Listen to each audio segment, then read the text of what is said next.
नमस्कार।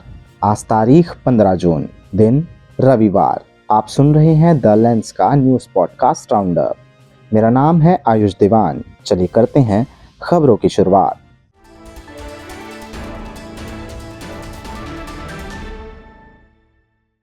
देश 3 दिन पहले हुए अहमदाबाद के विमान हादसे से उबरा नहीं था कि आज उत्तराखंड के गुप्तकाशी से केदारनाथ के लिए उड़ान भरने वाला आर्यन एविएशन का हेलीकॉप्टर गौरीकुंड के जंगलों में दुर्घटनाग्रस्त हो गया।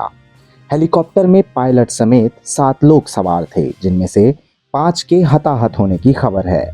यह हादसा सुबह 5:17 पर तब हुआ जब हेलीकॉप्टर यात्रियों को लेकर वापस लौट रहा था। केदारनाथ घाटी में अचानक मौसम बिगड़ने से हेलीकॉप्टर रास्ता भटक गया और क्रैश कर गया। उत्तराखंड के मुख्यमंत्री पुष्कर सिंह धामी ने हादसे पर शोक जताया और बताया कि एसडीआरएफ और स्थानीय प्रशासन राहत बचाव कार्य में जुटे हुए हैं। उधर ईरान और इजराइल के बीच रविवार रात तनाव चरम पर पहुंच गया, जब दोनों देशों ने एक दूसरे पर मिसाइल हमले किए। इजराइल ने ईरान के सबसे बड़े गैस क्षेत्र और तेल रिफाइनरी पर हमला कर अभियान का विस्तार किया, जिसके जवाब में ईरान ने यरूशलेम और तेल अवीव में मिसाइलें दागी। इन हमलों में इजराइल में 7 लोगों की मौत हुई और 140 घायल हुए।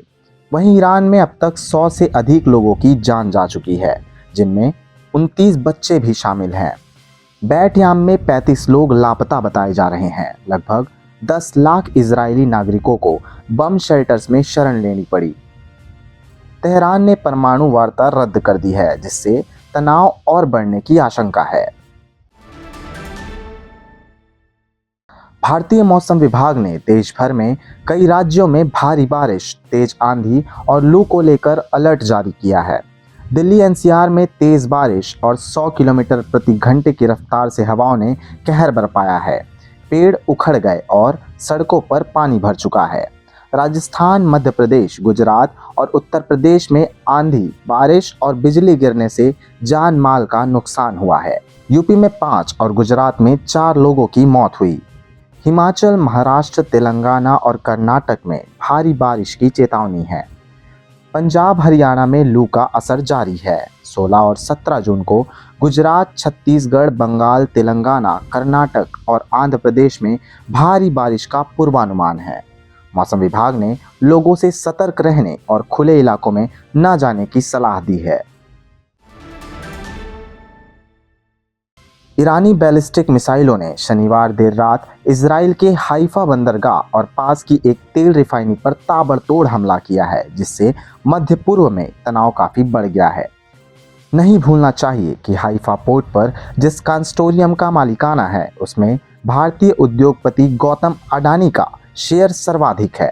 तेहरान टाइम्स के अनुसार इस हमले ने इजराइल के महत्वपूर्ण बुनियादी ढांचे को भारी नुकसान पहुंचाया है और इसे ईरानी हितों के खिलाफ हाल ही में इजरायली सैन्य कार्रवाई का सीधा प्रतिशोध माना जा रहा है, जिसमें दमिश्क में ईरानी वाणिज्य दूतावास पर हमला भी शामिल है।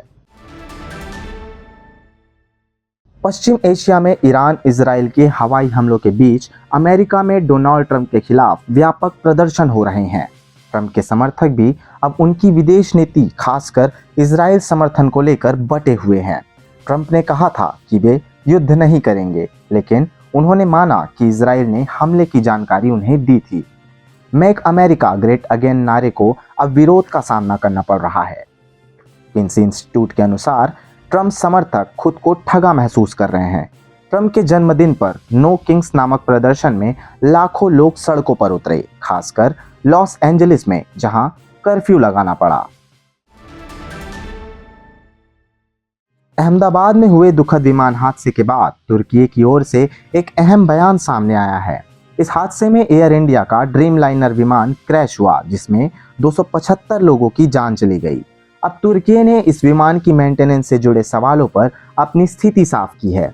तुर्की की संचार निदेशालय ने कहा कि एयर इंडिया और तुर्की टेक्निक के बीच 2024 और 2025 के लिए हुए समझौते केवल बोइंग 777 विमानों के रखरखाव के लिए थे।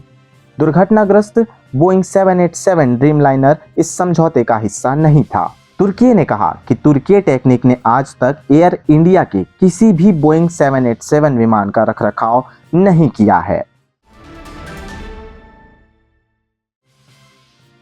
और अब हमारी वेबसाइट theLens.in से एक खास खबर सुनिए। शनिवार रात तिरुवनंतपुरम अंतर्राष्ट्रीय हवाई अड्डे पर ब्रिटिश F-35 लड़ाकू विमान ने ईंधन की कमी के कारण आपातकालीन लैंडिंग की। यह उन्नत F-35B लाइटनिंग जेट जो शॉर्ट टेक ऑफ और वर्टिकल लैंडिंग में सक्षम है, रॉयल एयरफोर्स द्वारा संचालित था। रात 9:30 में विमान ने संकट की सूचना दी और हवाई अड्डे ने तत्काल प्रतिक्रिया देते हुए सुरक्षित लैंडिंग सुनिश्चित की। केंद्र सरकार से अनुमति मिलने के बाद इसमें इंडियन ऑयल के टैंकरों से ईंधन भरा गया। यह विमान पिछले सप्ताह ब्रिटेन में भी तकनीकी समस्या के चलते आपात लैंडिंग कर चुका था, जिससे तिरुवनंतपुरम रणनीतिक रूप से महत्वपूर्ण एयरपोर्ट बनकर उभरा है। और अंत में सुनिए खबर जरा हटके। जानिए दुनिया की सबसे पुरानी और सबसे गहरी झील कौन सी है। रूस की बैकाल झील सबसे पुरानी और सबसे गहरी झील है, जो साइबेरिया में स्थित है। वैज्ञानिकों के अनुसार यह झील लगभग 2.5 करोड़ साल पुरानी है, जब इंसान का अस्तित्व भी नहीं था। इसकी गहराई करीब 1642 मीटर है, यानी इसमें कई ऊंची इमारतें समा सकती है। यह झील अकेले ही दुनिया के 20% मीठे पानी का भंडार है। बैकाल झील का पानी इतना साफ है कि इसे पीने लायक माना जाता है। यहाँ 2000 से अधिक प्रजातियों के जीव पाए जाते हैं, जिनमें कई केवल यहीं मिलते हैं। सर्दियों में यह झील पूरी तरह जम जाती है और इतनी मजबूत बन जाती है कि लोग इसके ऊपर से गाड़ी चला करके भी निकल जाते हैं। प्राकृतिक सुंदरता और वैज्ञानिक महत्व के कारण यह झील बेहद खास है। आज के लिए बस इतना ही। कल फिर होगी मुलाकात नई खबरों के साथ। द लेंस की अन्य खबरों को पढ़ने के लिए हमारी वेबसाइट theLens.in पर विजिट करें। शुक्रिया।